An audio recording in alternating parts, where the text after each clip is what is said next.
ನಮಸ್ಕಾರ, ನೀವು ಕೇಳ್ತಾ ಇದ್ದೀರಾ ಬೆಳಗಾವಿಯ ಮೊಟ್ಟ ಮೊದಲ ರೇಡಿಯೋ ಕೇಂದ್ರ ವೇಣುಧ್ವನಿ. ಇದು 90.4 FM KLE ಕನಸು. ನಿಮ್ಮೊಂದಿಗೆ ನಾನು ಮಂಜುನಾಥ್ ಪೈ. ಸ್ನೇಹಿತರೆ, ಇದು ವಿಶೇಷ ಆರೋಗ್ಯ ದರ್ಶನ ಕಾರ್ಯಕ್ರಮ. ಇವತ್ತಿನ ಕಾರ್ಯಕ್ರಮದ ವಿಷಯ ಮೂಡ್ ಸ್ವಿಂಗ್. ಇದರ ಬಗ್ಗೆ ವಿವರವಾದ ಮಾಹಿತಿಯನ್ನು ಕೊಡಲಿದ್ದಾರೆ ಕಾರ್ಯಕ್ರಮದ ಅತಿಥಿ KLE ಜವಾಹರಲಾಲ್ ನೆಹರು ವೈದ್ಯಕೀಯ ಮಹಾವಿದ್ಯಾಲಯದ ಪ್ರಾಧ್ಯಾಪಕರು ಹಾಗೂ KLE ಡಾಕ್ಟರ್ ಪ್ರಭಾಕರ್ ಗೋರೆ ಆಸ್ಪತ್ರೆ ಬೆಳಗಾವಿಯ ಮನೋವೈದ್ಯರು ಡಾಕ್ಟರ್ ಭೀಮಸೇನ್ ಟೆಕ್ಕಲ್ಕಿ ಸರ್ ಅವರು. ಕಾರ್ಯಕ್ರಮದಲ್ಲಿ ತಮಗೆ ಸ್ವಾಗತ. ನಮಸ್ಕಾರ ಸರ್. ನಮಸ್ಕಾರ ಮಂಜುನಾಥ್ ಅವರೇ. ಸರ್, ಇವತ್ತಿನ ವಿಷಯ ಮೂಡ್ ಸ್ವಿಂಗ್ಸ್ ಅಥವಾ ಮನಸ್ಥಿತಿ ಬದಲಾವಣೆ ಅಂತ ಹೇಳ್ತಾರೆ, ಅದರ ಬಗ್ಗೆ ಇದೆ. ಬನ್ನಿ, ಈ ಮೂಡ್ ಸ್ವಿಂಗ್ ಅಂದ್ರೆ ಏನು, ಅಲ್ಲಿಂದ ಆರಂಭ ಮಾಡೋಣ. ಈಗ ಮೂಡ್ ಅಂದ್ರೆ ಏನು ಅಂತ ಫಸ್ಟ್ ನೋಡೋಣ. ಮೂಡ್ ಅಂದ್ರೆ ಒಬ್ಬ ವ್ಯಕ್ತಿಯ ಭಾವನಾತ್ಮಕ ಸ್ಥಿತಿ.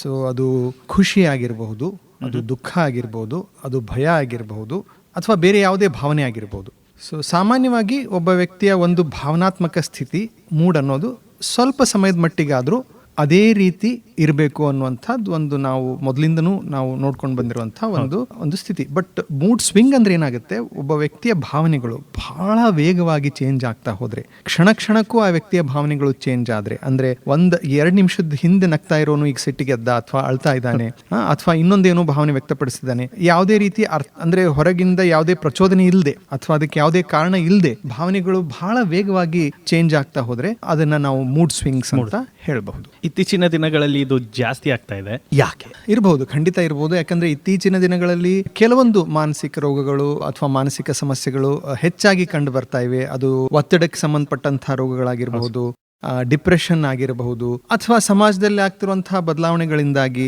ಈಗ ಅದು ಟೆಕ್ನಾಲಜಿ ಆಗಿರಬಹುದು, ಅದರ ಒಂದು ಮನಸ್ಸಿನ ಮೇಲೆ ಆಗ್ತಿರುವಂತಹ ಪ್ರಭಾವ ಆಗಿರಬಹುದು, ನಮ್ಮ ಒತ್ತಡದ ಜೀವನ ಶೈಲಿ ಆಗಿರಬಹುದು, ಇದೆಲ್ಲ ಕಾರಣದಿಂದ, ಅಥವಾ ಇತ್ತೀಚೆಗೆ ಹೆಚ್ಚಾಗ್ತಿರುವಂತಹ ಮಾದಕ ವ್ಯಸನಗಳಾಗಿರಬಹುದು, ಇದೆಲ್ಲ ಕಾರಣದಿಂದ ಮೂಡ್ ಸ್ವಿಂಗ್ಸ್ ಇತ್ತೀಚೆಗೆ ಹೆಚ್ಚಾಗ್ತವೆ ಅಂತಂದ್ರೆ ನಾನು ಅದನ್ನ ಅಲ್ಲಗಳೆಯೋದಿಲ್ಲ. ಖಂಡಿತ.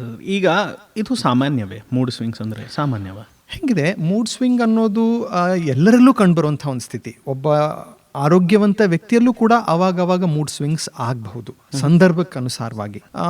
ಆದರೆ ಒಬ್ಬ ವ್ಯಕ್ತಿಯಲ್ಲಿ ಪದೇ ಪದೇ ಮೂಡ್ ಸ್ವಿಂಗ್ಸ್ ಕಂಡು ಬಂದಾಗ ಅದರಿಂದ ಅವನ ಒಂದು ವೈಯಕ್ತಿಕ ಜೀವನದ ಮೇಲೆ, ಅವನ ಆಸುಪಾಸಿನ, ಅವನ ಸಂಬಂಧಿಕರ ಮೇಲೆ, ಅವನ ಕುಟುಂಬ ಪರಿವಾರದವರ ಮೇಲೆ ದುಷ್ಪರಿಣಾಮ ಆಗ್ತಾ ಇದ್ರೆ ಅವಾಗ ಅದು ಒಂದು ಸಮಸ್ಯೆ ಅಂತ ನಾವು ಅದನ್ನು ಪರಿಗಣಿಸಬೇಕಾಗ್ತದೆ. ಮೂಡ್ ಸ್ವಿಂಗ್ ಅನ್ನೋದು ಸಾಮಾನ್ಯ ಅಂತಾನೆ ನಾನು ಹೇಳ್ತೀನಿ. ಯಾಕಂದ್ರೆ ಬಹಳಷ್ಟು ಒಂದು ಸಂದರ್ಭಗಳಲ್ಲಿ ಬಹಳಷ್ಟು ಕಾರಣಗಳಿಂದ ಮೂಡ್ ಸ್ವಿಂಗ್ಸ್ ಅನ್ನ ನಾವು ನಾರ್ಮಲ್ ಆಗಿರುವವರಲ್ಲೂ ಕೂಡ ಅಥವಾ ಮಾನಸಿಕ ಸಮಸ್ಯೆಯಿಂದ ಬಳಲ್ತಿರುವಲ್ಲರೂ ಕೂಡ ಮೂಡ್ ಸ್ವಿಂಗ್ಸ್ ಅನ್ನ ನೋಡಬಹುದು. ಈ mood swings and short tempered ಬೇರೆ ಬೇರೆದಾ? ಏಕೆಂದ್ರೆ ನಾರ್ಮಲ್ ಆಗಿ ಒಬ್ಬ ವ್ಯಕ್ತಿ ಆರಾಮಾಗಿರ್ತಾನೆ, ಸಡನ್ ಆಗಿ ಕೋಪ ಮಾಡ್ತಾನೆ.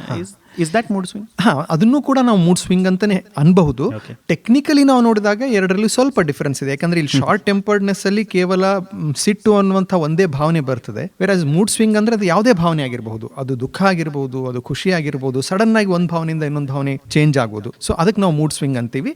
ಶಾರ್ಟ್ ಟೆಂಪರ್ಡ್ನೆಸ್ ಕೂಡ ಒಂದು ಪ್ರಕಾರದ ಮೂಡ್ ಸ್ವಿಂಗ್. ಈಗ ಮಹಿಳೆಯರ ಬಗ್ಗೆ ಮಾತನಾಡೋಣ. ಸಾಮಾನ್ಯವಾಗಿ ಇನ್ ದೇರ್ ಟ್ರೈಮೆಸ್ಟರ್ ಅಂತ ಏನು ಹೇಳ್ತಾರೆ, ಅಂತ ಸಂದರ್ಭದಲ್ಲಿ ಅಂಡ್ ಈವನ್ ಮಾಸಿಕ ಋತು ಚಕ್ರದ ಸಂದರ್ಭದಲ್ಲಿ ಮೂಡ್ ಸ್ವಿಂಗ್ಸ್ ಆಗ್ತಾ ಇರುತ್ತೆ. ಹೌದು, ಇದು ನಾವು ಕೇಳಿದ್ದೇವೆ. ಹೌದು. ಅದಕ್ಕೆ ಅದೇ ಕಾರಣನ ಇನ್ನೇನಾದ್ರೂ ಹಾರ್ಮೋನಲ್ ಇಲ್ಲ? ಅದೇ ಹೆಣ್ಮಕ್ಳಲ್ಲಿ ಮುಖ್ಯವಾಗಿ ಮೂಡ್ ಸ್ವಿಂಗ್ಸ್ ಕಾರಣ ಹಾರ್ಮೋನಲ್ ವ್ಯತ್ಯಾಸಗಳು, ಹಾರ್ಮೋನ್ಗಳಲ್ಲಾಗುವಂತಹ ಏರ್ಪೇರುಗಳು. ಅದು ಮಹಿಳೆಯರ ಋತುಚಕ್ರದ ಒಂದು ಸಮಯದಲ್ಲಿ ಆಗಬಹುದು, ಅವರು ಪೀರಿಯಡ್ಸ್ ಹತ್ತಿರ ಬಂದಾಗ ಆಗುವಂತಹ ಮೂಡ್ ಸ್ವಿಂಗ್ಸ್ ಆಗಬಹುದು, ಅಥವಾ ಅವರು ಗರ್ಭಿಣಿಯರಿದ್ದಾಗ ಪ್ರೆಗ್ನೆನ್ಸಿಯಲ್ಲಿ ಆಗುವಂತಹ ಮೂಡ್ ಸ್ವಿಂಗ್ಸ್ ಆಗಿರಬಹುದು, ಅಥವಾ ಅವರು ಬಾಣಂತಿಯಾಗಿದ್ದಾಗ ಪೋಸ್ಟ್ ಪಾರ್ಟಮ್ ಪೀರಿಯಡ್ ಆಗುವಂತಹ ಮೂಡ್ ಸ್ವಿಂಗ್ ಆಗಿರಬಹುದು. ಇದು ಹಾರ್ಮೋನಲ್ ವ್ಯತ್ಯಯದಿಂದ, ಏರುಪೇರದಿಂದ ಆಗುವಂತಹ ಮೂಡ್ ಸ್ವಿಂಗ್ಸು. ಸೊ ಇದೇ ಕಾರಣಕ್ಕೆ ಬಹುತೇಕ ಸ್ವಲ್ಪ ಮಹಿಳೆಯರಲ್ಲಿ ಮೂಡ್ ಸ್ವಿಂಗ್ಸ್ ನಾವು ಹೆಚ್ಚಾಗಿ ಕೆಲವೊಮ್ಮೆ ನೋಡ್ತೀವಿ. ಖಂಡಿತ ಸರ್. ಸ್ಟ್ರೆಸ್ ಬಗ್ಗೆ ಮಾತನಾಡೋಣ. ಮಾನಸಿಕ ಒತ್ತಡ, ಸ್ಟ್ರೆಸ್ ಎಷ್ಟು ಕಾಂಟ್ರಿಬ್ಯೂಟ್ ಮಾಡುತ್ತೆ? ಬಹಳ ಇದ್ರದ್ದು ಒಂದು ಪರಿಣಾಮ ಇರ್ತದೆ ಮೂಡ್ ಸ್ವಿಂಗ್ಸ್ ಮೇಲೆ. ಈ ಸ್ಟ್ರೆಸ್ ಇಂದ ಅಂದ್ರೆ ಆ ಸ್ಟ್ರೆಸ್ ಇಂದಾಗಿ ವ್ಯಕ್ತಿಯ ಒಂದು ಪೇಷನ್ಸ್ ಲೆವೆಲ್ ಅಂತ ನಾವು ಅಂತೀವಲ್ಲ, ಸಂಯಮ ಶಕ್ತಿಯನ್ನ ವ್ಯಕ್ತಿ ಕಳ್ಕೊತಾನೆ, ಅದು ಒಂದು ಕಾರಣ ಆಗಿರಬಹುದು. ಒಂದು ಸ್ಟ್ರೆಸ್ಸಿನ ಒಂದು ವಾತಾವರಣ ಸತತವಾಗಿ, ಅದು ಏನೋ ಒಂದು ಅರ್ಧ ತಾಸು ಏನೋ ಒಂದು ಪ್ರಾಬ್ಲಮ್ ಬಂತು, ಸಾಲ್ವ್ ಆಯ್ತು ಅಂದ್ರೆ ಬೇರೆ. ಬಟ್ ಒಂದು ಸಮಸ್ಯೆ, ಒಂದು ಒತ್ತಡದ ವಾತಾವರಣ, ಒಂದು ಸ್ಟ್ರೆಸ್ ಅದು ಕಾಯಂ ಆಗೇ ಉಳಿದು ಹೋದ್ರೆ, ವಾರಾನ್ಗಟ್ಲೆ, ತಿಂಗಳಾನ್ಗಟ್ಲೆ, ಅಥವಾ ಅದು ಲೈಫ್ ಲಾಂಗ್ ಒಬ್ಬ ವ್ಯಕ್ತಿ ಒಂದು ಸಮಸ್ಯೆಯನ್ನು ಎದುರಿಸ್ತಾ ಇದ್ರೆ, ಅದರಿಂದ ಒತ್ತಡಕ್ಕೆ ಒಳಗಾಗ್ತಾ ಇದ್ರೆ, ಅದರಿಂದ ಆ ವ್ಯಕ್ತಿಯ ಮೆದುಳಿನಲ್ಲಿ ಕೆಲವೊಂದು ರಾಸಾಯನಿಕ ಏರುಪೇರುಗಳಾಗ್ತವೆ, ಕೆಲವೊಂದು ಹಾರ್ಮೋನಲ್ ಏರುಪೇರುಗಳು ಕೂಡ ಆಗ್ತವೆ. ಸೊ ಆ ಹಾರ್ಮೋನಲ್ ಏರುಪೇರಿಂದಾಗಿ ವ್ಯಕ್ತಿ ಒಂದು ಭಾವನೆಗಳ ಮೇಲೆ ಪರಿಣಾಮ ಬೀರ್ತದೆ. ಆ ವ್ಯಕ್ತಿ ತನ್ನ ಭಾವನೆಗಳನ್ನ ಕಂಟ್ರೋಲ್ ಮಾಡುವಂತಹ ಶಕ್ತಿ ಕಳ್ಕೊತಾನೆ. ಅದರಿಂದ ಕೂಡ ಮೂಡ್ ಸ್ವಿಂಗ್ಸ್ ಆಗೋದು ಬಹಳ ಸಾಮಾನ್ಯ. ಇವೆಲ್ಲ ವಿಷಯಗಳ ಬಗ್ಗೆ ನಾವು ಡಿಸ್ಕಸ್ ಮಾಡುವಾಗ ತಾವು ಉತ್ತರ ಕೊಡ್ತಿದ್ದೀರಿ. ಈಗಿನ ಸಂದರ್ಭದಲ್ಲಿ, ಈಗಿನ ಈ ಜೀವನದಲ್ಲಿ ಬಹಳ ನಾವು ನೋಡ್ತಾ ಇದ್ದೇವೆ, ಹಿರಿಯರಲ್ಲೆಲ್ಲ ಮಕ್ಕಳಲ್ಲಿಯೂ ಕೂಡ. ಅದ್ರ ಬಗ್ಗೆ ಖಂಡಿತ ಮಾಡೋಣ. ತಾವು ತಮ್ಮ ಉತ್ತರದಲ್ಲಿ ಹಾರ್ಮೋನಲ್ ಏರುಪೇರು, ಹಾರ್ಮೋನಲ್ ಚೇಂಜಸ್ ಬಗ್ಗೆ ಹೇಳಿದ್ರೆ, ಅದನ್ನ ಬ್ಯಾಲೆನ್ಸ್ ಮಾಡಲಿಕ್ಕೆ ನಿದ್ರೆ ಬಹಳ ಮುಖ್ಯ. ಹೌದು. ಈ ಲ್ಯಾಕ್ ಆಫ್ ಸ್ಲೀಪು ಮೂಡ್ ಸ್ವಿಂಗಿಗೆ ಒಂದು ಖಂಡಿತ. ಅದು ಅಂದರೆ ಎಷ್ಟೋ ಜನ ನಮ್ಮ ಹತ್ರ ಬಂದು, ಸರ್ ನಾವು ಎಂದು ರಾತ್ರಿ ನಿದ್ದೆ ಮಾಡಿರ್ತೀವಲ್ಲ ಆರಾಮಾಗಿ, ಅದ್ರ ನೆಕ್ಸ್ಟ್ ಡೇ ನಾವು ಭಾಳ ಆರಾಮಾಗಿರ್ತೀವಿ, ಎಂದು ರಾತ್ರಿ ನಮ್ಗೆ ನಿದ್ದೆ ಆಗಲ್ಲ, ಅದ್ರ ನೆಕ್ಸ್ಟ್ ಡೇ ನಮಗೆ ಭಾಳ ಮೂಡ್ ಸ್ವಿಂಗ್ ಆಗುತ್ತೆ ಅಂತ ಹೇಳ್ತಾರೆ. ಸೊ ಇದು ಒಂದು ಬಹಳ ಸಾಮಾನ್ಯವಾದಂಥ ಅಬ್ಸರ್ವೇಷನ್. ನೀವು ಇಲ್ಲಿ ಒಂದು ಒಳ್ಳೆ ಒಂದು ಎಕ್ಸಾಂಪಲನ್ನು ನೀವು ಕೊಟ್ರಿ. ಸೊ ನಿದ್ದೆ ಪರಿಣಾಮ ಬಹಳ, ಒಂದು ನಿದ್ದೆ ಇರ್ಬೋದು, ಹಸಿವಿರ್ಬೋದು. ಬಹಳ ಹಸಿದಾಗೂ ಕೂಡ ವ್ಯಕ್ತಿ ಬಹಳ ಒಂದು ಅವನ ಭಾವನೆಗಳು ಚೇಂಜ್ ಆಗ್ತವೆ. ಕೆಲವೊಬ್ಬರು ಹಸಿವು ತಡ್ಕೊಳ್ಳಿಕ್ಕಾಗಲ್ಲ, ಬಹಳ ಜಲ್ದಿ ಸೆಟ್ ಮಾಡ್ಕೊಂಡ್ಬಿಡ್ತಾರೆ ಹಸಿವಾದಾಗ. ಸೊ ಈ ಹಸಿವಿ ಮತ್ತು ನಿದ್ದೆ ಇವೆಲ್ಲ ನಮ್ಮ ಮೂಡ್ನೊಂದಿಗೆ ಬೆಸಗೊಂಡಿವೆ. ಇನ್ನೊಂದು ನಾನು ಎಕ್ಸಾಂಪಲ್ ಕೊಡ್ಬೋದು ಅಂದರೆ, ಈಗ ಕೆಲವೊಬ್ರು ನಾವು ಈಗ ಬಿಂಜ್ ಈಟಿಂಗ್, ಅಥವಾ ಈಗ ಕೆಲವೊಬ್ರು ಬೇಜಾರಾದಾಗ ಬಹಳ high calorie food, chocolates, stress eating, chocolates, junk ಫುಡ್ಸನ್ನು ತಿನ್ಲಿಕ್ಕೆ ಇಷ್ಟಪಡ್ತಾರೆ. ಯಾಕಂದರೆ ಆ ಹೈ ಕಾರ್ಬೋಹೈಡ್ರೇಟ್ ಫುಡ್, ಆ ಒಂದು ಆಹಾರ ಪದಾರ್ಥದಿಂದ ಇಮಿಡಿಯೇಟ್ಲಿ ಅವರ ಮೂಡ್ ಒಂದು ಸ್ವಲ್ಪ ಅಪ್ಲಿಫ್ಟ್ ಆದಂಗೆ ಆಗುತ್ತೆ. ಅದು ಕೂಡ ಹಾರ್ಮೋನಲ್ ಗಿಮಿಕ್ಕೆ. ಸೊ ನಮ್ಮ ಊಟ, ನಮ್ಮ ನಿದ್ದೆ ಮತ್ತು ಮೂಡ್, ಇವು ಮೂರಕ್ಕೆ ಬಹಳ ಅವಿನಾಭಾವಂತ ಸಂಬಂಧ ಇದೆ. ಡಾಕ್ಟರ್ ಸರ್, ಈಗ ಔಷಧಿ ಬಗ್ಗೆ ಮಾತನಾಡೋಣ. ಹಾರ್ಮೋನಲ್ ಬ್ಯಾಲೆನ್ಸ್ಗೋಸ್ಕರ ತಮ್ಮದೇ ಆದಂಥ ರಿಸರ್ಚ್ ಮಾಡ್ತಾ ಇದ್ದಾರೆ. ಸೋಷಿಯಲ್ ಮೀಡಿಯಾ ಯುಗ ಇದು. ಸಿಲಿನಿಯಂ ಅಂತೆ, ಮ್ಯಾಗ್ನೀಷಿಯಂ ಅಂತೆ, ವೈದ್ಯರಾದ ಏನು ಹೇಳಿಕ್ಕೆ ಇಷ್ಟಪಡ್ತಾರೆ? ಇದೆ, ಅಂದರೆ ರಿಸರ್ಚ್ ನಡೀತಾ ಇದೆ. ಬಟ್ ಮೈಕ್ರೋ ನ್ಯೂಟ್ರಿಯೆಂಟ್ಸ್ ನೀವು ಹೇಳಿದ್ರಲ್ಲ, ಮ್ಯಾಗ್ನೀಷಿಯಮ್ಮು, ಸೆಲೀನಿಯಮ್ಮು, ಇದರಿಂದ ಎಷ್ಟರ ಮಟ್ಟಿಗೆ ಈ ಸಮಸ್ಯೆಯನ್ನು ಪರಿಹರಿಸಬಹುದು ಅನ್ನುವಂಥ ಖಚಿತವಾದಂಥ ಉತ್ತರ ಇನ್ನೂ ನಮ್ಮಲ್ಲಿಲ್ಲ. ಬಟ್ ಹಾರ್ಮೋನಲ್ ಇಂಬ್ಯಾಲೆನ್ಸನ್ನು ಸರಿಪಡಿಸುವಂಥ ಹಾರ್ಮೋನಲ್ ಟ್ರೀಟ್ಮೆಂಟ್, ಅಂದರೆ ಈಗ ನಾವು ಯಾರ ಒಂದು ಪೀರಿಯಡ್ಸ್ ನಿಂತಿದೆ, ಮೆನೋಪಾಸ್ ನಂತರ ಪೋಸ್ಟ್ ಮೆನೋಪಾಸಲ್ ಸಿಂಡ್ರೋಮ್ ಅಂತ ನಾವೇನು ಹೇಳ್ತಾ ಇದ್ದೀವಲ್ಲ, ಸೊ ಅಂಥ ಮಹಿಳೆಯರಲ್ಲಿ ನಾವು ಮತ್ತೆ ಹಾರ್ಮೋನ್ಗಳನ್ನು ಹೊರಗಿಂದ ನಾವು ಕೃತಕವಾಗಿ ಹಾರ್ಮೋನ್ಗಳನ್ನು ಕೊಡೋದ್ರಿಂದ ಮೂಡ್ ಸ್ವಿಂಗ್ಸನ್ನು ನಾವು ತಕ್ಕ ಮಟ್ಟಿಗೆ ಕಂಟ್ರೋಲ್ ಮಾಡಬಹುದು. ಆ ರೀತಿ ಚಿಕಿತ್ಸೆ ಅವೈಲೇಬಲ್ ಇದೆ. ಆದರೆ ಮೈಕ್ರೋ ನ್ಯೂಟ್ರಿಯೆಂಟ್ಸ್ ನೀವು ಹೇಳೋ ಪ್ರಕಾರ ಅದರಿಂದ ಎಷ್ಟರ ಮಟ್ಟಿಗೆ ಇಂಪ್ರೂವ್ಮೆಂಟ್ ಆಗುತ್ತೆ ಅನ್ನೋದನ್ನ ಇನ್ನೂ ನಮಗೆ ಖಚಿತವಾಗಿ ಗೊತ್ತು. ಇದು ಯಾಕೆ ಅಂದರೆ, ಇತ್ತೀಚಿನ ದಿನಗಳಲ್ಲಿ ಎಲ್ಲ ಒಂದು ಫಾರ್ವರ್ಡ್ ಒಂದು ವಿಡಿಯೋ ನೋಡ್ತಾರೆ, ಮೋಟಿವೇಟ್ ಆಗ್ತಾರೆ, ಇದನ್ನ ಸೇವಿಸಿದ್ರೆ ತಮ್ಮ ಮೂಡ್ ಸ್ವಿಂಗ್ಸ್ ಆರಾಮಾಗುತ್ತೆ, ಇದನ್ನ ಸೇವಿಸಿ, ಈ ಸೀಡನ್ನು ಸೇವಿಸಿ ಅಂತ. ಅದಕ್ಕೆ ಕೇಳಿದ್ದು. ಅಂತ ಸಂದರ್ಭದಲ್ಲಿ ಡಾಕ್ಟರ್ ಸರ್, ಈಗ ಮಾನಸಿಕ ಆರೋಗ್ಯದ ಬಗ್ಗೆ ಆಫ್ಕೋರ್ಸ್ ಕರೋನಾ ಮಹಾಮಾರಿ ಆದ ತಕ್ಷಣ ಆ್ಯಂಡ್ ಇತ್ತೀಚಿನ ದಿನಗಳಲ್ಲಿ ಅದಕ್ಕೆ ಪ್ರಾಮುಖ್ಯತೆ ಹೆಚ್ಚು. ಮಾನಸಿಕ ಆರೋಗ್ಯ ಆ್ಯಂಡ್ ಮೂಡ್ ಸ್ವಿಂಗ್, ಇದರ ಬಂದೆ ಸಂಬಂಧ ಇದೆ? ಖಂಡಿತ. ಈಗ ಮೊದಲು ನಾನು ಹೇಳಿದ್ನಲ್ಲ, ಅಂದರೆ ಮೂಡ್ ಸ್ವಿಂಗ್ ಅನ್ನೋದು ಯಾವಾಗಲೂ ಒಂದು ಮಾನಸಿಕ ಅನಾರೋಗ್ಯದ ಒಂದು ಸಂಕೇತ ಅಂತ ಅಲ್ಲ. ನಾನು ಒಬ್ಬ ಒಂದು ಆರೋಗ್ಯವಂತ ವ್ಯಕ್ತಿಯಲ್ಲೂ ಕೂಡ ಸಂದರ್ಭಕ್ಕನುಸಾರವಾಗಿ ಯಾವಾಗಾದರೂ ಒಮ್ಮೆ ಮೂಡ್ ಸ್ವಿಂಗ್ಸ್ ಅನ್ನು ನಾವು ನೋಡಬಹುದು. ಆದರೆ ಪದೇ ಪದೇ ಮೂಡ್ ಸ್ವಿಂಗ್ಸ್ ಯಾರಲ್ಲಿ ಕಂಡು ಬಂದರೆ ಅವರ ಮಾನಸಿಕ ಆರೋಗ್ಯ ಸರಿಯಾಗಿದೆನೋ ಇಲ್ಲೋ ಅಂತ ನಾವು ಆ ವ್ಯಕ್ತಿ ವಿಚಾರ ಮಾಡಬೇಕಾಗತ್ತೆ. ಅದಕ್ಕೆ ತಕ್ಕಂಥ ಒಂದು ಸಲಹೆ ಆಗಲಿ, ಚಿಕಿತ್ಸೆ ಆಗಲಿ, ಅಥವಾ ಅಟ್ಲೀಸ್ಟ್ ಒಂದು ಟೆಸ್ಟಿಂಗ್ ಆಗಲಿ, ಅದು ಅವನು ಒಳಗೊಳ್ಬೇಕಾಗ್ತದೆ. ಸೊ ಈಗ ಹೆಚ್ಚು ಮಾನಸಿಕ ಆರೋಗ್ಯದ ಸಮಸ್ಯೆಗಳಲ್ಲಿ ಮೂಡ್ ಸ್ವಿಂಗ್ಸ್ ಕಂಡು ಬರ್ತವೆ. ನಾನು ಹೇಳಿದೆ ಮೊದಲು, ಡಿಪ್ರೆಷನ್ನಲ್ಲಿ ಮೂಡ್ ಸ್ವಿಂಗ್ಸ್ ಸಾಮಾನ್ಯ. ಒಂದು ನಾವು ಉನ್ಮಾದ ಅಂತೀವಿ, ಮೇನಿಯಾ, ಅದು ಕೂಡ ಒಂದು ರೀತಿಯಾದಂಥ ಮಾನಸಿಕ ಸಮಸ್ಯೆ. ಅದರಲ್ಲಿ ಮೂಡ್ ಸ್ವಿಂಗ್ಸ್ ಅನ್ನೋದು ಸಾಮಾನ್ಯ. ಮಾದಕ ವ್ಯಸನಗಳು, ಯಾವುದೇ ರೀತಿಯಾದಂಥ ಅಡಿಕ್ಷನ್, ಅದು ಆಲ್ಕೋಹಾಲ್ ಆಗಿರ್ಬೋದು, ಅಥವಾ ಇನ್ನೂ ಹೆಚ್ಚು ಭಯಾನಕವಾದಂಥ ನಾವು ಡ್ರಗ್ಸ್, ನಾವು ಈಗ ಯುವಜನರು ಇತ್ತೀಚೆಗೆ ಹೆಚ್ಚಿಗೆ ಅದಕ್ಕೆ ಬಲಿಯಾಗ್ತಾ ಇದ್ದಾರೆ. ಆ ರೀತಿ ಡ್ರಗ್ ಅಡಿಕ್ಷನ್ ಆಗಿರ್ಬೋದು. ಇಂಥವರಲ್ಲಿ ಮೂಡ್ ಸ್ವಿಂಗ್ಸ್ ನಾವು ಸಾಮಾನ್ಯವಾಗಿ ನೋಡ್ತೀವಿ. ಇನ್ನು ಕೆಲವೊಂದು ವ್ಯಕ್ತಿತ್ವದ ಒಂದು ಸಮಸ್ಯೆಗಳು, ನಾವು ಪರ್ಸನಾಲಿಟಿ ಡಿಸಾರ್ಡರ್ಸ್ ಅಂತೀವಿ. ಸೊ ಫಾರ್ ಎಕ್ಸಾಂಪಲ್, ನಾವು impulsive personality disorder, border line personality disorder, ಇದು ಆ ವ್ಯಕ್ತಿಯ ಒಂದು ವ್ಯಕ್ತಿತ್ವ. ಅವನು ಮೊದಲಿಂದನೇ ನಾವು ಹೇಳ್ತೀವಲ್ಲ, ಅವನು ಹುಟ್ಟತ್ಲೇನೆ ಸಿಡುಕ್ ಮನುಷ್ಯ, ಅವನು ಹುಟ್ಟತ್ಲೇನೆ ಬಹಳ ದುಡುಕು ಮನುಷ್ಯ ಅಂತ ಹೇಳ್ತೀವಲ್ಲ, ಆ ರೀತಿ ವ್ಯಕ್ತಿತ್ವ ಇರೋರಲ್ಲೂ ಕೂಡ ಮೂಡ್ ಸ್ವಿಂಗ್ಸ್ ನಾವು ಸಾಮಾನ್ಯವಾಗಿ ನಾವು ನೋಡ್ತೀವಿ. ಸೊ ಮೂಡ್ ಸ್ವಿಂಗ್ಸಿಗೂ ಮತ್ತು ಮಾನಸಿಕ ಆರೋಗ್ಯಕ್ಕೂ ಬಹಳ ಗಹನವಾದಂತಹ ಸಂಬಂಧವಿದೆ. ಪದೇ ಪದೇ ಮೂಡ್ ಸ್ವಿಂಗ್ಸ್ ಆಗ್ತಾ ಇದ್ರೆ ಅದ್ರ ಬಗ್ಗೆ ನಾವು ಸ್ವಲ್ಪ ಜಾಗರೂಕರಾಗಿರ್ಬೇಕು. ಅದಕ್ಕೆ ಸರಿಯಾದಂತಹ ನಾವು ಮಾರ್ಗವನ್ನು ನಾವು ತಗೋಬೇಕಾಗುತ್ತೆ. ಡಾಕ್ಟರ್ ಸರ್, ಇತ್ತೀಚಿನ ದಿನಗಳಲ್ಲಿ ಜೀವನ ಶೈಲಿ, ಲೈಫ್ ಸ್ಟೈಲ್ ಡಿಸಾರ್ಡರ್ಸ್ಗಳೇ ಬಂದಿದೆ. ಜೀವನ ಶೈಲಿಯಿಂದ ಆಗೋ ಎಷ್ಟೋ ರೋಗಗಳು. ಈಗ ಜೀವನ ಶೈಲಿ, ಇತ್ತೀಚಿನ ಫಾಸ್ಟ್ ಪೇಸ್ ಜೀವನ ಶೈಲಿ ಎಷ್ಟು ಕಾಂಟ್ರಿಬ್ಯೂಟ್ ಮಾಡುತ್ತೆ ಈ ಮೂಡ್? ತುಂಬಾ. ನಾನು ಹೇಳಿದ್ನಲ್ಲ, ಈಗ ಇತ್ತೀಚಿನ ಜೀವನ ಶೈಲಿಯಲ್ಲಿ ಒಂದು ಒತ್ತಡ ಹೆಚ್ಚಾಗ್ತಾ ಇದೆ, ಎರಡು ಫುಡ್ ಹ್ಯಾಬಿಟ್ಸ್ ಹೆಚ್ಚಾಗ್ತಾ ಇದೆ, ಬದಲಾಗ್ತಾ ಇದೆ, ನಮ್ಮ ಒಂದು ನಿದ್ದೆಯ ಟೈಮಿಂಗ್ ಚೇಂಜ್ ಆಗ್ತಾ ಇದೆ. ಸೊ ನಾವು ಬಳಸ್ತಿರುವಂತಹ ಗ್ಯಾಜೆಟ್ಸ್ಗಳು, ಅದರ ಬಳಕೆ ಹೆಚ್ಚಾಗ್ತಾ ಇದೆ. ಇದೆಲ್ಲದರಿಂದ ನಮ್ಮ ಒಂದು ಓವರ್ ಆಲ್ ಹೆಲ್ತ್, ಒಂದು ಆರೋಗ್ಯದ ಮೇಲೆ ಪರಿಣಾಮ ಬಿದ್ದೇ ಬೀಳ್ತಾ ಇದೆ. ಸೊ ಎಸ್ಪೆಷಲಿ ಈಗ ಒಂದು ವರ್ಕ್ ರಿಲೇಟೆಡ್ ಸ್ಟ್ರೆಸ್ ಅನ್ನಿ, ಫ್ಯಾಮಿಲಿ ರಿಲೇಟೆಡ್ ಸ್ಟ್ರೆಸ್ ಅನ್ನಿ, ಸೊ ಇದೆಲ್ಲ ಒತ್ತಡಗಳಿಂದಾಗಿ ಮನುಷ್ಯ ಮಾನಸಿಕವಾಗಿ ಸ್ವಲ್ಪ ಮೊದಲಿಗಿಂತ ಈಗ ಹೆಚ್ಚಿಗೆ ತೊಂದರೆಗಳನ್ನು ಅನುಭವಿಸ್ತಾ ಇದ್ದಾನೆ ಅಂತ ನನಗನ್ನಿಸ್ತದೆ. ಅದರಿಂದ ಮೂಡ್ ಸ್ವಿಂಗ್ ಕೂಡ ಹೆಚ್ಚೆಚ್ಚಿಗೆ ಇತ್ತೀಚೆಗೆ ಕಾಣ್ತಾ ಇದೆ. समझे आपकी हर हेल्थ प्रॉब्लम्स की बात, वर्ल्ड क्लास ट्रीटमेंट हर दिन और रात, केली का हाथ आपके साथ, आपके साथ. KLE Society's Dr. Prabhakar Kore Super Speciality Hospital. Cure for all health related problems. Experienced doctors and ultra modern facilities के साथ. KLE Society's Dr. Prabhakar Kore Super Speciality Hospital and Medical Research Center, Nehru Nagar, Belagavi. Call 08312 473777. KLE ಕನಸು ನನಸದ Venudhwani, Venudhwani. Doctor sir, ಈಗ mood swing ಅನ್ನೋದು ತೀವ್ರವಾದಾಗ ಯಾವೆಲ್ಲ ಅವರಲ್ಲಿ changes ಬರುತ್ತೆ, ಅದ್ರ ಬಗ್ಗೆ ಸ್ವಲ್ಪ. ತೀವ್ರವಾದ ಮೂಡ್ ಸ್ವಿಂಗ್ಸ್ ಆದಾಗ ಆ ವ್ಯಕ್ತಿ ಕೆಲವೊಮ್ಮೆ ಪೂರ್ತಿ ತನ್ನ ಮಾನಸಿಕ ಒಂದು ಸ್ಥಿರತೆಯನ್ನು ಕಳ್ಕೊಳ್ಳಬಹುದು. ಅವನಿಗೆ ತುರ್ತಾಗಿ ಅವನಿಗೆ ಚಿಕಿತ್ಸೆನೂ ಬೇಕಾಗಬಹುದು. ತೀವ್ರವಾಗಿ ಮೂಡ್ ಸ್ವಿಂಗ್ಸ್ ಆದಾಗ ವ್ಯಕ್ತಿ ತನಗೆ ಮತ್ತು ಇನ್ನೊಬ್ಬರಿಗೆ ಹಾನಿ ಕೂಡ ಮಾಡಬಹುದು.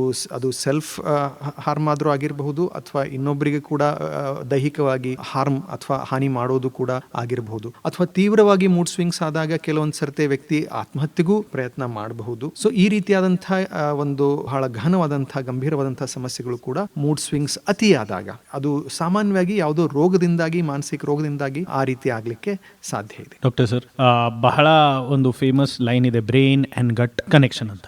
ಆಹಾರದ ಬಗ್ಗೆ ಹೇಳಿ, ಡಯಟ್ ಹೇಗಿರಬೇಕು ಮೂಡ್ ಸ್ವಿಂಗ್ ಸರಿಪಡಿಸಿ? ಅಂದ್ರೆ ಸಾಮಾನ್ಯವಾಗಿ ಅಂದ್ರೆ ಈ ಗಟ್ ಅಂಡ್ ಬ್ರೈನ್ ರಿಲೇಶನ್ಶಿಪ್ ಬಂದಾಗ ಇಲ್ಲಿ ಒಂದು ನಾನು ಏನ್ ಹೇಳಲಿಕ್ಕೆ ಇಷ್ಟಪಡ್ತೀನಿ ಅಂತಂದ್ರೆ, ನಮ್ಮ ಮೂಡ್, ನಮ್ಮ ಒಂದು ಮಾನಸಿಕ ಭಾವನಾತ್ಮಕ ಸ್ಥಿತಿಯಿಂದ ನಮ್ಮ ಜೀರ್ಣ ವ್ಯವಸ್ಥೆ ಮೇಲೆ ಪರಿಣಾಮ ಆಗುತ್ತೆ. ಎಷ್ಟೋ ಜನ ಹೇಳ್ತಾರೆ, ನಾನು ಬಹಳ ಸ್ಟ್ರೆಸ್ ಆದಾಗ ನನಗೆ ಅಸಿಡಿಟಿ ಹೆಚ್ಚಾಗುತ್ತೆ, ನಾನು ಬಹಳ ಸ್ಟ್ರೆಸ್ ಆದಾಗ ನನಗೆ ಕಾನ್ಸ್ಟಿಪೇಷನ್ ಆಗ್ತದೆ, ಸೊ ನಾನು ಬಹಳ ಒಂದು ಭಯಭೀತನಾದಾಗ ನನಗೆ ಸಡನ್ಲಿ ನಾನು ಟಾಯ್ಲೆಟಿಗೆ ಹೋಗ್ಬೇಕಾಗುತ್ತೆ. ಸೊ ಈ ರೀತಿ ನಮ್ಮ ಮೂಡ್, ನಮ್ಮ ಒಂದು ಜೀರ್ಣ ವ್ಯವಸ್ಥೆ ಮೇಲೆ ಒಂದು ಪರಿಣಾಮಾಂಕರ ಮಾಡೇ ಮಾಡ್ತದೆ. ಆಹಾರದ ಒಂದು ವಿಷಯಕ್ಕೆ ಬಂದಾಗ ಜಂಕ್ ಫುಡ್ ಗಳನ್ನ ಅವಾಯ್ಡ್ ಮಾಡಿದ್ರೆ ಒಳ್ಳೆಯದು. ಹೋಲ್ಸಮ್ ಅಂದ್ರೆ ನಾವು ಏನು ಪೌಷ್ಟಿಕ ಆಹಾರ ಅಥವಾ ಪರಿಪೂರ್ಣವಾದಂಥ ಆಹಾರ ಅಂತ ನಾವೇನಂತೀವಿ, ಆ ರೀತಿಯಾದಂಥ ಆಹಾರವನ್ನು ನಾವು ಹೆಚ್ಚು ಹೆಚ್ಚು ಸೇವಿಸೋದ್ರಿಂದ ನಮ್ಮ ಮೂಡಿನ ಮೇಲೆ ಒಳ್ಳೆಯ ಪರಿಣಾಮ ಆಗ್ತದೆ. ಸಾತ್ವಿಕ ಆಹಾರವನ್ನು ಸೇವಿಸೋದ್ರಿಂದ ಕೂಡ ಸಹಾಯ ಆಗಬಹುದು ಅಂತ ನನಗನ್ನಿಸ್ತದೆ. ಡಾಕ್ಟರ್ ಸರ್, ತಾವು ಹೇಳಿದ್ರಿ ತೀವ್ರವಾಗಿ ಏನಾದರೂ ಆದರೆ ಹಾನಿ ಮಾಡ್ಕೋತಾರೆ. ಕೆಲವೊಬ್ಬರಿಗೆ ಕೋಪ ಬಂದಾಗ ಅವ್ರು ಸ್ವತಕ್ಕೂ ಹಾನಿ ಮಾಡ್ಕೋತಾರೆ. ಆ್ಯಂಡ್ ಈ ಕಪ್ ಇದ್ರೆ ಕಪ್ಪನ್ನು ತೆಗೆದು ಎಸೆಯೋದು, ಇದು ಕೂಡ ಒಂದು ಇದು. ಅದು ಕೂಡ ಒಬ್ಬ ಆರೋಗ್ಯವಂತ ವ್ಯಕ್ತಿ ಯಾವಾಗೂ ಅತಿ ವಿರಳವಾಗಿ ಅಷ್ಟು ಮಟ್ಟಕ್ಕೆ ಒಂದು ಭಾವನಾತ್ಮಕವಾಗಿ ಅವನು ಮೂಡ್ ಸ್ವಿಂಗ್ಸ್ ಅವನೆಲ್ಲ ಆಗಬಹುದು. ಬಟ್ ಈ ರೀತಿ ಒಂದು ವಸ್ತುವಿಗೆ ಹಾನಿ ಮಾಡೋದಾಗ್ಲಿ, ವ್ಯಕ್ತಿಗಳಿಗೆ ಹಾನಿ ಆಗುವ ಪ್ರವೃತ್ತಿ ಇರೋರು ಸಾಮಾನ್ಯವಾಗಿ ಈ ಮುಂಗೋಪಿಗಳು ಅಂತ ನಾವು ಹೇಳ್ತೀವಿ. ಅಂದ್ರೆ ಸಾಮಾನ್ಯ ಜನರ ಭಾಷೆಯಲ್ಲಿ, ಅಥವಾ ಈಗ ಟೆಕ್ನಿಕಲ್ ಟರ್ಮ್ ಅಲ್ಲಿ ಹೇಳ್ಬೇಕಂದ್ರೆ ನಾನು ಹೇಳಿದ್ನಲ್ಲ, ಅಂದ್ರೆ ಬಾರ್ಡರ್ ಲೈನ್ ಅಥವಾ ಎಮೋಷನಲ್ ಇಂಪಲ್ಸಿವ್ ಪರ್ಸನಾಲಿಟಿ ಇರುವಂತವರು ಅಥವಾ ಆ ರೀತಿ ಪರ್ಸನಾಲಿಟಿ ಡಿಸಾರ್ಡರ್ ಇರುವಂತವರು ಹೆಚ್ಚು ಈ ರೀತಿ ಒಂದು ಫಿಸಿಕಲ್ ಪ್ರಾಪರ್ಟಿ ಆಗಲಿ ಅಥವಾ ವ್ಯಕ್ತಿಗಳಿಗಾಗ್ಲಿ ಹಾನಿ ಮಾಡುವಂತಹ ಒಂದು ಪ್ರವೃತ್ತಿಯನ್ನ ಹೊಂದಿರ್ತಾರೆ. ಈಗ ಬಹಳ ಮುಖ್ಯವಾದ ಪ್ರಶ್ನೆ ಪಾಲಕರಲ್ಲಿಯೂ ಕೂಡ, ಅಂಡ್ ಇತ್ತೀಚಿನ ದಿನಗಳಲ್ಲಿ ಮಕ್ಕಳು ಇದು ಬಹಳ ಮಾಡ್ತಾರೆ. ನಾವು ನಮ್ಮ ಬಾಲ್ಯದ ದಿನಗಳಲ್ಲಿ ಮೈದಾನದ ಆಟ ಬಹಳ ಆಡಿದ್ದೇವೆ. ಈಗ ಅದೇ ಮೈದಾನದ ಆಟ ಎಲ್ಲ ಆನ್ಲೈನ್ ನಲ್ಲಿ ಬಂದಿದೆ. And there are certain games, doctor sir, games ಅನ್ನ ಆಟ ಆಡಿದ್ರೆ ಅಗ್ರೆಸಿವ್ ಆಗ್ತಾ ಇದ್ದಾರೆ ಮಕ್ಕಳು. ಅವರ ನಿಜ ಜೀವನದಲ್ಲಿಯೂ ಅದು ಬಹಳ ಸಮಸ್ಯೆ ಕೊಡ್ತಾ ಇದೆ. ಈ ಮೂಡ್ ಸ್ವಿಂಗು ಫಸ್ಟ್ ಅಂತ ಅವ್ರಿಗೆ ಏನು ಹೇಳಲಿಕ್ಕೆ ಇಷ್ಟಪಡ್ತೀರಾ ಪ್ಲೀಸ್? ಇದು ಬಹಳ ಒಂದು ಪ್ರಮುಖವಾದಂತಹ, ಬಹಳ ಮುಖ್ಯವಾದಂತಹ ನೀವು ಟಾಪಿಕ್ ಅನ್ನ ನೀವು ಇಲ್ಲಿ ತೆಗೆದಿದ್ದೀರಿ. ನೀವು ಹೇಳಿದ್ರಿ, ಈ ಮೊದಲು ನಾವು ಮೈದಾನದಲ್ಲಿ ಹೋಗಿ ಆಡ್ತಿದ್ವಿ, ಈಗ ಅದನ್ನೇ ಮೊಬೈಲಲ್ಲಿ ಸಿಗ್ತಾ ಇದೆ. ಬಟ್ ಅದರಿಂದ ಮಕ್ಕಳು ಏನು ಕಳ್ಕೊತಿದ್ದಾರೆ? ದೈಹಿಕವಾದಂತಹ ವ್ಯಾಯಾಮ ಕಳ್ಕೊತಾ ಇದ್ದಾರೆ. ಸೊ ಆ ದೈಹಿಕವಾದ ವ್ಯಾಯಾಮದಿಂದ ಕೂಡ ಅವರ ಮನಸ್ಸಿನ ಒಂದು ಬೆಳವಣಿಗೆಗೆ ಸಹಾಯ ಆಗ್ತಿತ್ತು. ಅಥವಾ ಅಲ್ಲಿ ನೀವು ಮೈದಾನದಲ್ಲಿ ಹೋಗಿ 4 ಜನಗಳ ಜೋಡಿ ಆಟ ಆಡಿ ಅಲ್ಲಿ ಸೋಲನ್ನು ಅನುಭವಿಸಿದಾಗ ನೀವು ಸೋಲನ್ನು ಎದುರಿಸಿರುವಂತಹ ಶಕ್ತಿಯನ್ನ ಪಡಿತಿದ್ರಿ. ಟೀಮ್ ಎಫರ್ಟ್ಸ್ ಅಂದ್ರೆ ಏನು, ಒಂದು ತಂಡದಲ್ಲಿ ತಂಡದ ಒಂದು ಭಾಗವಾಗೋದು ಹೆಂಗೆ ಅನ್ನೋದನ್ನ ಕಲಿತಿದ್ರಿ. ಅದು ಸ್ಪೋರ್ಟ್ಮನ್ಶಿಪ್ ಅನ್ನಿ ಅಥವಾ ಟೀಮ್ ಆಟಿಟ್ಯೂಡ್ ಅನ್ನಿ, ಅದನ್ನ ನೀವು ಮೊಬೈಲ್ ಅಲ್ಲಿ ಕಲಿಲಿಕ್ಕೆ ಸಾಧ್ಯ ಇಲ್ಲ.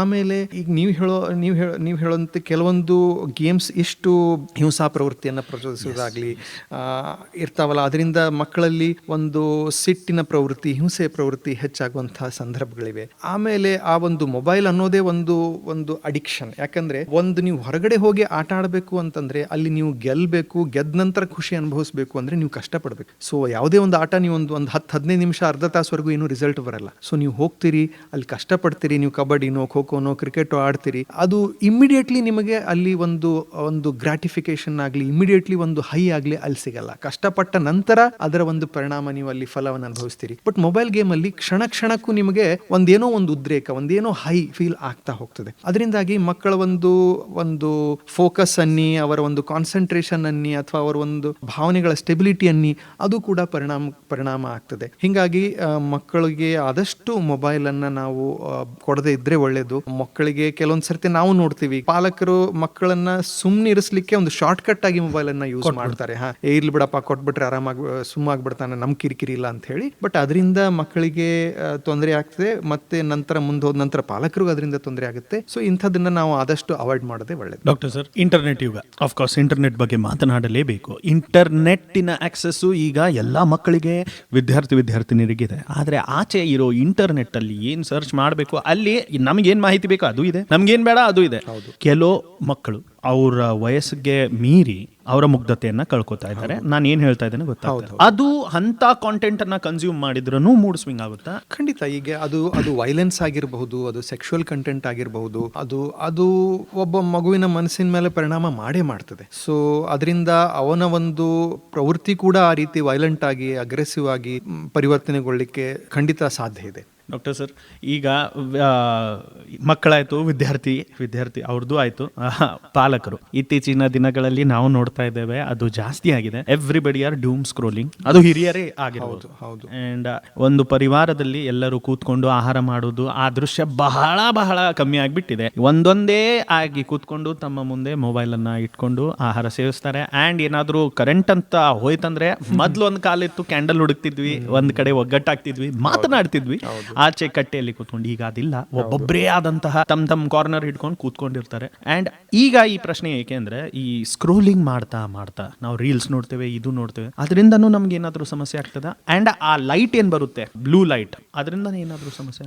ಅಂದ್ರೆ ಆ ಲೈಟ್ ಇಂದ ಕೂಡ ಕಣ್ಣುಗಳು ಕೂಡ ಸ್ವಲ್ಪ ಕಣ್ಣಿನ ಮೇಲೆ ಒತ್ತಡ ಬಿದ್ದೇ ಬೀಳ್ತದೆ. ಮುಖ್ಯವಾಗಿ ಈ ಸ್ಕ್ರೋಲಿಂಗ್, ಎಸ್ಪೆಷಲಿ ಈ ರೀಲ್ಸ್, ಅದರದ್ದು ಸಮಸ್ಯೆ ಏನಂತಂದ್ರೆ, every 30 second, every 1 minute content change ಆಗ್ತಾ ಹೋಗ್ತದೆ. ಸೊ ನಾನು ಆಗಲೇ ಹೇಳಿದಂತೆ, every minute you are something new to experience, you have something new to see. ಅದರಿಂದ ಪ್ರತಿ ನಿಮಿಷಕ್ಕೂ ನಿಮ್ಮ ಮೆದುಳಿನಲ್ಲಿ ಬದಲಾವಣೆಗಳು ಆಗ್ತಾನೆ ಇರ್ತವೆ.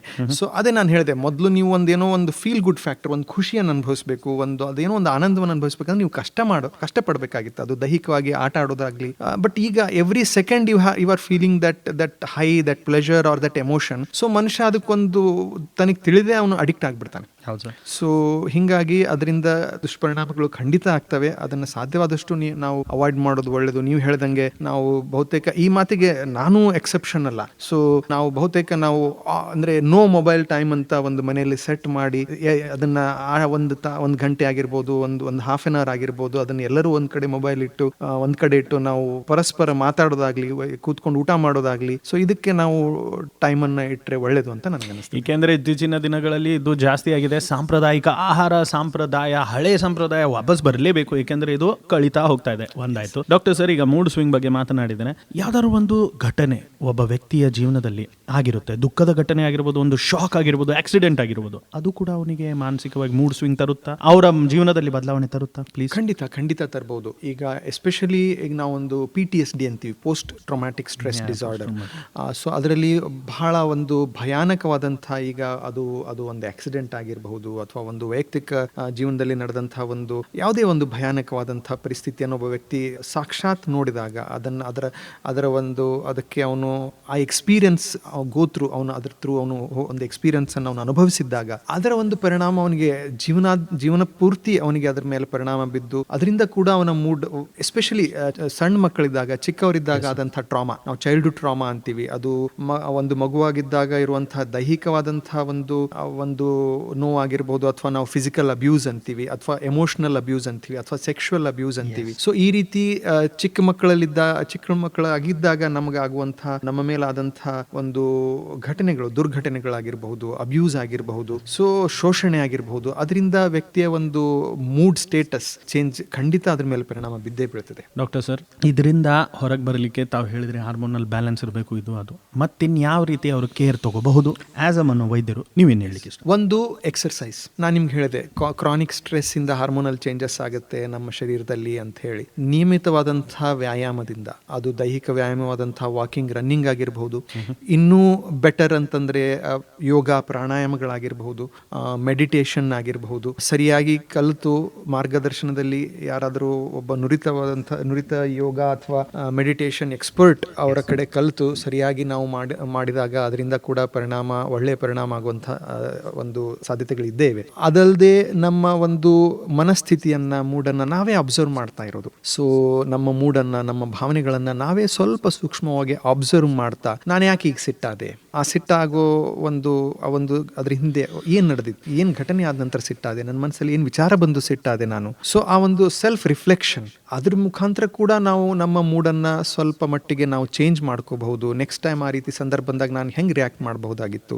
ನಾನು ಅನ್ಕೊಂಡಿದ್ದು ಸರಿಯಾಗಿತ್ತಾ, ನಾನು ಹಿಂಗೆ ಅನ್ಕೊಂಡು ಅವ್ರ ಮೇಲೆ ಒದರಾಡಿದೆ, ನಾನು ಅನ್ಕೊಂಡಿದ್ದು ಸರಿಯಾಗಿತ್ತಾ. ಸೊ ಹಿಂಗೆ ನಾವು ನಮ್ಮದೇ ಒಂದು ಆತ್ಮ ವಿಮರ್ಶೆ ಅನ್ಕೊಳ್ಳಿ, ಆತ್ಮಾವಲೋಕನ ಅನ್ಕೊಳ್ಳಿ, ಸೆಲ್ಫ್ ರಿಫ್ಲೆಕ್ಷನ್ ಅನ್ಕೊಳ್ರಿ, ಅದು ಕೂಡ ಹೆಲ್ಪ್ ಆಗುತ್ತೆ. ಒಂದು ಡೈರಿ ಬರೆಯೋದು ಹೆಲ್ಪ್ ಆಗುತ್ತೆ. ಆ ಡೈರಿ ರೈಟಿಂಗ್ ಅಲ್ಲಿ ಕೂಡ ನಾವು ನಮ್ಮ ಎಮೋಷನ್ಸ್ ಅನ್ನ ನಾವು ಅನಲೈಸ್ ಮಾಡ್ಕೊಂಡು, ಇವತ್ತು ನಾನು ಯಾವ ಸಂದರ್ಭದಲ್ಲಿ ನಾನು ಬೇಜಾರು ಮಾಡ್ಕೊಂಡೆ, ಯಾವ ಸಂದರ್ಭದಲ್ಲಿ ನಾನು ಸಿಟ್ ಮಾಡ್ಕೊಂಡೆ, ಯಾಕೆ ಮಾಡ್ಕೊಂಡೆ, ನನ್ನ ಮನಸ್ಸಲ್ಲಿ ಆಗ ಏನು ವಿಚಾರ ಬಂತು. ಸೊ ಆ ವಿಚಾರ, ಯಾಕಂದ್ರೆ ಎಷ್ಟೋ ಸರ್ತಿ ನಮಗೆ ಭಾವನಾತ್ಮಕವಾಗಿ ನಮ್ಮನ್ನು ಪ್ರಚೋದಿಸುವಂತಹ, ನಮ್ಮನ್ನು ಸಿಟ್ಟಿಗೆಬ್ಬಿಸುವಂತಹ, ನಮ್ಮನ್ನು ಭಯಪಡಿಸುವಂತಹ ವಿಚಾರಗಳು ಎಷ್ಟೋ ಸರ್ತಿ ಬೇಸ್ಲೆಸ್ ಆಗಿರ್ತದೆ.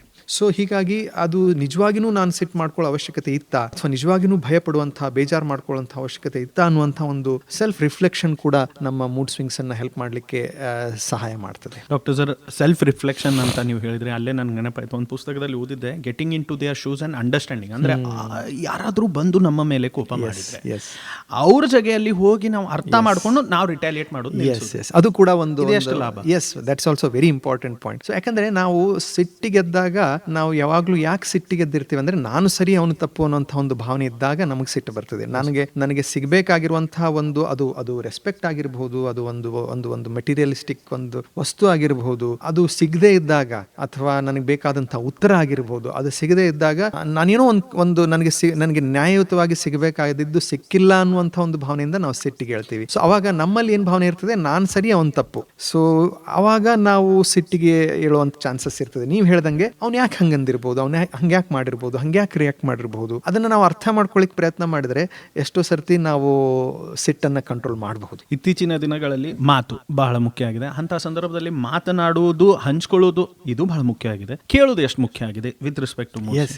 ಯಾಕಂದ್ರೆ listening is very very important. ನಾವು ಎದುರಿನ ವ್ಯಕ್ತಿಯನ್ನ ಪ್ರಾಮಾಣಿಕವಾಗಿ ಅವನ ಒಂದು ಅಭಿಪ್ರಾಯಗಳನ್ನ ಕೇಳಲಿಕ್ಕೆ ಪ್ರಯತ್ನ ಮಾಡಿದ್ರೆ ಅವನಲ್ಲೂ ಮೂಡ್ ಸ್ವಿಂಗ್ಸ್ ಆಗೋದು ಕಡಿಮೆ, ನಮ್ಮಲ್ಲೂ ಮೂಡ್ ಸ್ವಿಂಗ್ಸ್ ಆಗೋದು ಕಡಿಮೆ. ಬಟ್ ನಾವು ನಮ್ಮದೇ ಆದಂಥ ನಮ್ಮ ವಾದನೆ ಸರಿ ಅಂತ ನಾವು ಯಾವಾಗ ಇಬ್ರು ಪ್ರೂವ್ ಮಾಡ್ಲಿಕ್ಕೆ ನೋಡ್ತಾರಲ್ಲ, ಅವಾಗ ಏನು ಅದರಿಂದ ಸಾಧನೆ ಆಗೋದಿಲ್ಲ. ಕೇವಲ ನಮ್ಮ ಮೂಡ್ಗಳು ಹಾಳಾಗುತ್ತೆ ಹೊರತು ಏನು ಸಾಧನೆ ಆಗೋದಿಲ್ಲ. Listen to understand, not to reply ಅಂತ ಖಂಡಿತ. ಸೊ ಕಾರ್ಯಕ್ರಮದಲ್ಲಿ ವಿವರವಾದ ಮಾಹಿತಿಯನ್ನ ನಾವು ಡಿಸ್ಕಸ್ ಮಾಡಿದ್ವಿ ಮೂಡ್ ಸ್ವಿಂಗ್ಸ್ ಬಗ್ಗೆ. ಕಾರ್ಯಕ್ರಮದ ಕೊನೆ ಹಂತಕ್ಕೆ ಬಂದಿದ್ದೇವೆ. ನಮ್ಮ ಕೇಳುಗರಿಗೆ ಏನ್ ಹೇಳಿಕ್ಕೆ ಇಷ್ಟಪಡ್ತೀರಾ ಕೊನೆಯದಾಗಿ?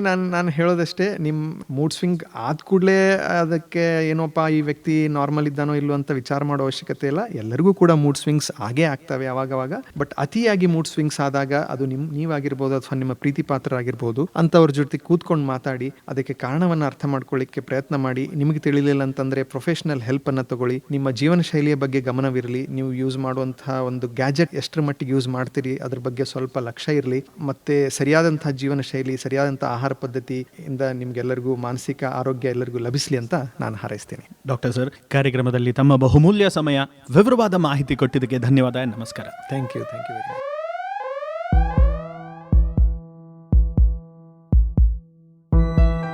ಸ್ನೇಹಿತರೆ, ಇದಾಗಿತ್ತು ವಿಶೇಷ ಆರೋಗ್ಯ ದರ್ಶನ ಕಾರ್ಯಕ್ರಮದ ಇವತ್ತಿನ ವಿಷಯ ಮೂಡ್ ಸ್ವಿಂಗ್ಸ್. ಈ ಒಂದು ವಿಷಯದ ಕುರಿತು ವಿವರವಾದ ಮಾಹಿತಿಯನ್ನ ಕೊಟ್ಟರು ಕಾರ್ಯಕ್ರಮದ ಅತಿಥಿ KLE ಜವಾಹರ್ಲಾಲ್ ನೆಹರು ವೈದ್ಯಕೀಯ ಮಹಾವಿದ್ಯಾಲಯ ಬೆಳಗಾವಿಯ ಪ್ರಾಧ್ಯಾಪಕರು ಹಾಗೂ KLE ಡಾಕ್ಟರ್ ಪ್ರಭಾಕರ್ ಕೋರೆ ಆಸ್ಪತ್ರೆ ಬೆಳಗಾವಿಯ ಮನೋವೈದ್ಯರು ಡಾಕ್ಟರ್ ಭೀಮಸೇನ್ ಟೆಕ್ಕಳ್ಗಿ. ಸ್ನೇಹಿತರೆ, ನಿಮ್ಮೊಂದಿಗೆ ನಾನು ಮಂಜುನಾಥ್ ಪೈ. ಹೀಗೆ ಕೇಳ್ತಾ ಇರಿ ವೇಣುಧ್ವನಿ. ಇದು 90.4 FM KLE ಕನಸು ಬೆಳಗಾವಿಯ ಮೊಟ್ಟ ಮೊದಲ ರೇಡಿಯೋ ಕೇಂದ್ರ.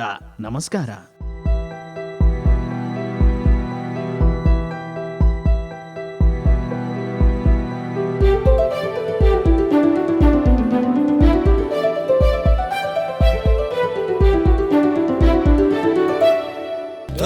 ಧ್ವನಿ ಇದು ನಮ್ಮ ಧ್ವನಿ, ಕೇಳಿ ಕನಸು ನನಸ